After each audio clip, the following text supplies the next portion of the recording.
बकासूरवरती बकासूर मोहिलचा मोठा मामा बोलत असून बकासूरवरती अन्याय होत आहे. आपल्याकडे स्टे ऑर्डर असताना पण काही दादागिरी करून लोक इथं ताब्यासाठी आलेली आहे.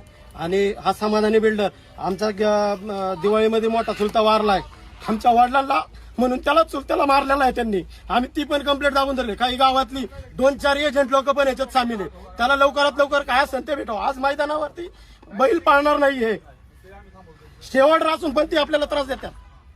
टायमिंग अजून असून सुद्धा मुंबईवरनं बाया बोलव म्हणतात बायका, आणि लेडीज लोक बोलव म्हणतात. लेडीजांचा उपयोग करून घेतात तिथं. सगळ्या मुंबईहून बोलावं इकडून करा. हा समाधानी बिल्डर, यादव बिल्डर आणि गावातली अभिजित चांदेरे, अनिल चांदेरे यांच्यात पण सामील आहे. याच्यात त्यांनी तिथं खाली ऑफिस टाकून दिलेलं आहे. गरीब लोकांना ती अजिबात न्याय देऊ देत. जे मी काय सांगितलं की कोर्टात जे कागद चालू आहे, हायकोर्टात, प्रांत कोर्टात, सिव्हिल कोर्टात सगळीकडे केस चालू आहे आपली. आणि चुलता वारलेला कारणीभूती सगळी यादव समाधानी ही आहे. आताच्या त्यात वडिलांना काय झालं तर ही सगळी जबाबदार राहणार आहे.